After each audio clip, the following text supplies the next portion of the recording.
Hello বন্ধুরা, কেমন আছেন সবাই? আশা করি সবাই ভালো আছেন। তো চলে আসলো পুষ্পা 2 ট্রেলার। তো ট্রেলার দেখে আমার কেমন লাগলো সেটাই আজকে বলবো, রিয়াকশন দিব পুষ্পা 2 ট্রেলার নিয়ে। তো পুষ্পা 2 ট্রেলার প্রথমে একটি ডায়লগ দিয়ে শুরু হয়।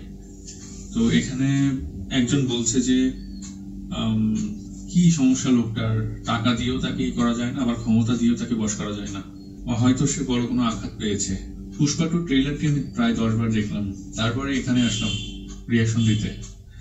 তো প্রথমেই বলি, তো বিশাল একটা স্কেল, এটা তো আসলে স্বাভাবিক যে অনেক বড় একটা স্কেল থাকবে, বিশাল স্কেলে হবে সিনেমাটা, এটা সবাই জানে। তো সেরকম স্কেল তো পাচ্ছেন, এটি যারা আশা করছিলেন তারা সে আশা পুরোপুরি পুষ্পা 2 আশা করি সেটা দিতে পারবে আমাদেরকে।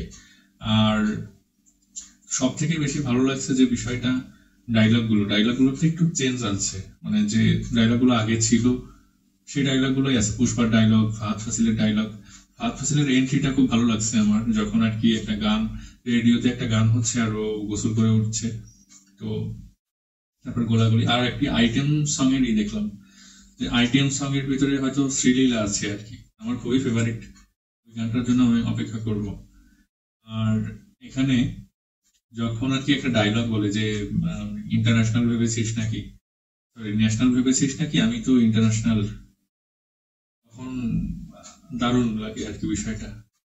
আর যখন এটা বলে, তারপর যখন বারবার এক একটা ভাষায় পুষ্পার নামটা আসে, মানে টাইটেল, সিনেমার টাইটেলটা আসে বারবার, তো সব থেকে ভালো লাগলো যে এটা বাংলাতেও দেখাচ্ছে, মানে একদম মেইন যে ট্রেলার সেটাতেই দেখাচ্ছে বাংলা, যে আপনার মানে যে টাইটেলটা এটা বাংলাতে দেখাচ্ছে, পুষ্পা একদম বাংলাতে ক্লিয়ার লেখা, এটা সবচেয়ে ভালো লাগছে।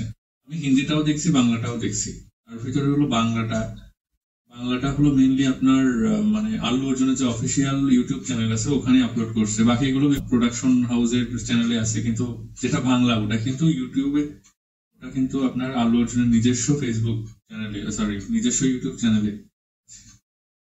তো ওভারঅল যদি সব দিক দিয়ে বলি তাহলে দারুণ অ্যাকশন থাকবে, বোঝাই যাচ্ছে বিশাল স্কেল, আর ওয়াইফের জন্য সে সবকিছুই করতে পারে পুষ্পা, এমন কিছুই থাকবে।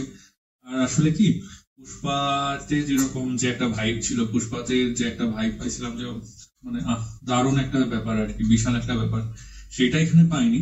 তবে ভালো সব দিক দিয়ে যদি বলি, তো আসলে এখানে ভালো ছাড়া তো বিশাল ভালোই বলতে হবে। আল্লু অর্জুন যেখানে আছে সেখানে খারাপ বলার কোনো প্রশ্নই আসে না, এবং সেখানে তুলনা হয় না এটার কখনো, আল্লু অর্জুনের কখনো কোনো তুলনা হয় না। তো কেমন লাগলো ভিডিওটি? যদি ভালো লেগে থাকে অবশ্যই জানাবেন, আর লাইক, কমেন্ট এবং শেয়ার করবেন। আর যদি এমন ভিডিও আরো পেতে চান অবশ্যই সাবস্ক্রাইব করবেন। আজকের মতো যাচ্ছি, টাটা।